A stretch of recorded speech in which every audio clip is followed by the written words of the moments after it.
first on the local scene. Over the weekend, Prime Minister Dr. Ralph Gonsalves held a town hall meeting with Vincentian students studying in Taiwan. The meeting took place at the building, which houses the Embassy of St. Vincent and the Grenadines in Taipei. Before attending the meeting, the Prime Minister visited the embassy and met with Her Excellency Ambassador Andrea Bowman and her staff briefly. In his remarks, Prime Minister Gonsalves gave an update on the state of affairs in St. Vincent and the Grenadines, including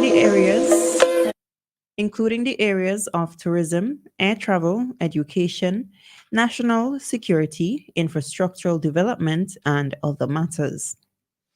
Following his remarks, students engaged him in a question and answer session on a wide range of youth related issues such as mental health, employment, sports, information technology, etc. Vincentian Cultural Ambassador Peggy Carr, who has resided in Taiwan for the past 24 years, was also honored at the event hosted by Ambassador Bowman and the Vincentian Students Association in Taiwan. With many taking issue with the placement of the billboard by the main opposition, the New Democratic Party (NDP), Member of Parliament for East Kingstown, Fitzgerald Bramble, has come to the defense of the move by the party. During a call to WEFM's Issue at Hand program, Bramble argued against the belief that the billboard was erected by the party in an effort to tarnish the image of St. Vincent and the Grenadines in the eyes of visitors ahead of the hosting of ICC T20 Cricket World Cup matches. We hear more from Mr. Fitzgerald Bramble. The billboard that's been erected is just another mechanism in our messaging strategy. What that billboard projects is nothing new. It's nothing that we haven't spoken about before. Some people feel that it was, as Pigeon expressed in his own comment on Facebook, that it was such a move is insensitive, stupid, and reckless. And nothing could be further from the truth. All that the billboard is saying is that we have an issue with crime. Here is an example of the incidence and the extremity of the crime problem in our country. And we have provided information where you can find the New Democratic Party's plan for addressing the issue of crime. This has nothing, the billboard has nothing to do with targeting tourists and making our country look bad and all that sort of stuff. That was the parliamentary representative for East Kingstown, Fitzgerald Bramble. Mr. Bramble said the placement of the billboard in the area of Gibson Corner is part of the New Democratic Party's varying of their messaging strategy. He said that a decision was taken by the party to place billboards at different parts in St. Vincent and the Grenadines, targeting various issues affecting the country. Still on the local scene, St. Vincent and the Grenadines has welcomed the announcement that American Airlines will commence 2 new routes to SVG from December 7, 2024. Minister of Tourism Carlos James said the new route will be once a week from Charlotte, North Carolina, and JFK, New York. We welcome this news of additional flights to our beautiful island as we continue to increase air access to support the build-out of our tourism industry. Tourism is undoubtedly a significant contributor to our GDP, and as Minister of Tourism, I am humbled to be leading this transformation of our tourism industry, Minister James said. American Airlines last week announced that it will offer service to one new destination, and add 7 new routes to its network this winter in Latin America and the Caribbean. On the regional scene, Haiti's main international airport reopened on Monday for the first time in nearly 3 months after relentless gang violence forced authorities to close it to all traffic in early March.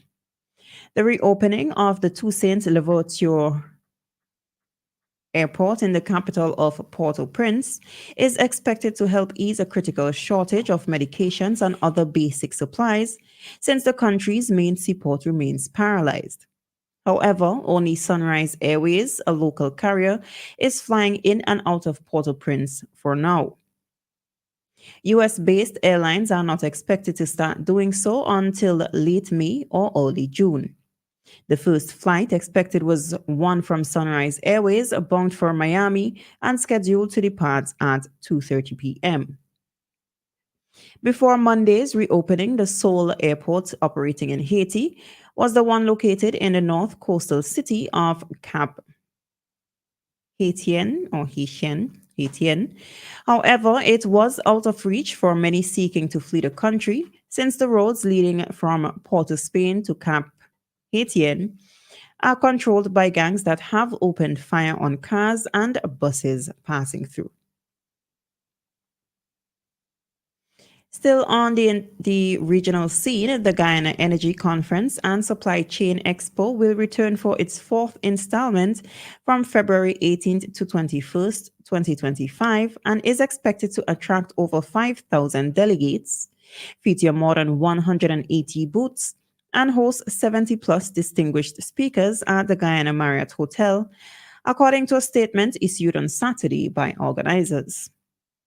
Next year's conference will be held under the theme Connecting the Dots, Integrating the Future, to highlight the interconnectivity between various aspects of the energy sector. The theme also emphasizes the need for strategic collaboration and partnerships to address common challenges and seize shared opportunities within the sector. Given Guyana's strategic location within the Caribbean region, the theme for this four-day event also highlights the importance of regional integration and fostering closer ties with neighboring countries in areas such as trade, energy, and infrastructure development, the release stated. The conference will continue discussions on key challenges and opportunities related to a just energy transition and building balancing economic growth with environmental sustainability. On the international scene, Israeli Prime Minister Benjamin Netanyahu has angrily condemned the International Criminal Court's prosecutor for seeking arrest warrants for him alongside Hamas's leaders over alleged war crimes in the Gaza conflict. Mr. Netanyahu said he rejected with disgust that democratic Israel had been compared to what he called mass murderers. His comments have been echoed by US President Joe Biden, who said there was no equivalence between Israel and Hamas. The chief ICC prosecutor, Karim Khan, said there were reasonable grounds to believe that Mr. Netanyahu and his defense minister, Yoav Gallant, bore criminal responsibility for alleged war crimes and crimes against humanity in Gaza. The ICC is also seeking a warrant for Hamas's leader in Gaza for war crimes. On Monday, Mr. Biden said there was no equivalence, none, between Israel and Hamas. The ICC prosecutor's application for arrest warrants against Israeli leaders is outrageous, he said. U.S. Secretary of State Anthony Blinken echoed the president's condemnation, saying Washington fundamentally rejects the move. This has been WEFM's 3 p.m. news. I have been your presenter, Jessica Klein. Join us again at 5:30 p.m. for WEFM's evening news, and we thank you for listening.